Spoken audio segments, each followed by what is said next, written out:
The leg is really far away from me, and I will feel that I wish to have it. So I'm inviting it into the party. I'm taking a step forward, taking a step backward. See now the leg is coming towards me. Easier to catch it, because when I'm going away, the leg is going away. I cannot reach it, I cannot reach it. And now I'm leaning backward. The leg is coming back again to me. Waiting for her, and okay.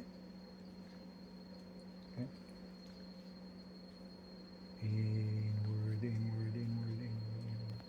Now I want to arrive here to something that is as close as I can get to a sitting position. If, by the way, my partner is very tall that I cannot reach to the far foot, and it means for me that I need to have just like, oh my god, it's far and it's big and it's heavy, forget it. Work just with one, okay? Coming as close as we can to a sitting position. Arriving to the sitting position will allow a few things to happen. First of all, they understand that we're starting to come out, okay? It will not be a very big surprise for them. If their ears are coming a little bit out, it's also okay, because we want them to start to awake, okay?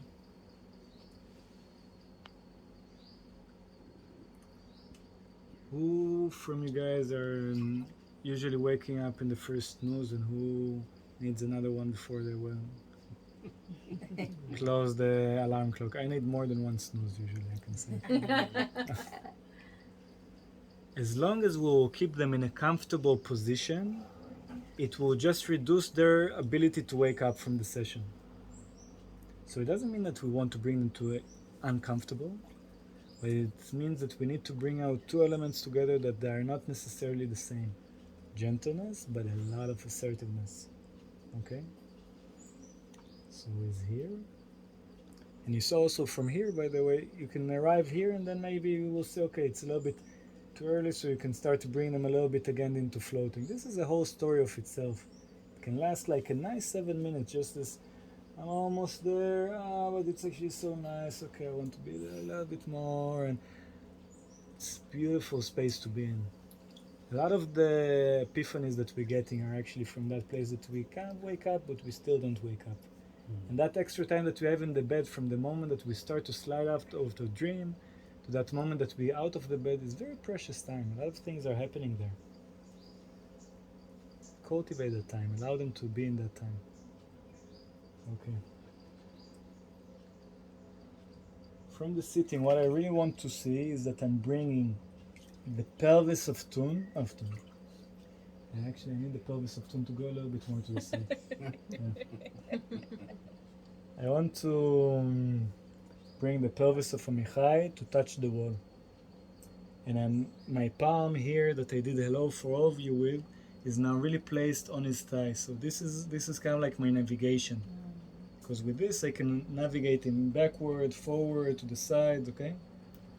And it's really important also that I'm on the thigh, not on the bum.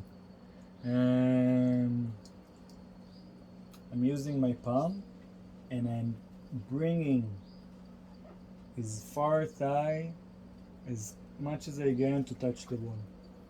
And then I'm feeling how can I drop it.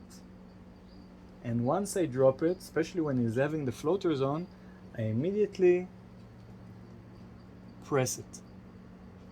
And we already learn how to press. We just need to bring our body weight and then it's pressed in.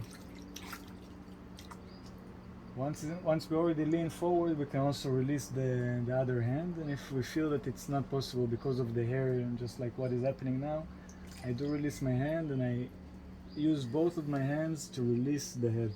The position of the head is very critical, okay?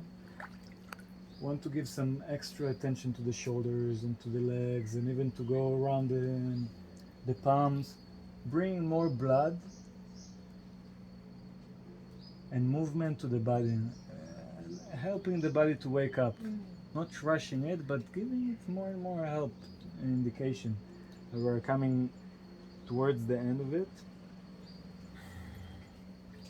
The leg of Amichai now are quite still, but now from this moment we can already take the floaters away there's a good chance that it will kind of like jump into his face and such. So then let's just wait with this a little bit until he's kind of like waking up, okay? Different rituals, many different things to terminate. Some people like to place their hand on the heart, or to bring the hands of the recipients to their heart, or to kind of like have hand in hand. I hope that it will support you, but I prefer to let you choose what is your personal way of concluding, okay? And then we're taking a step backward, and we're still present.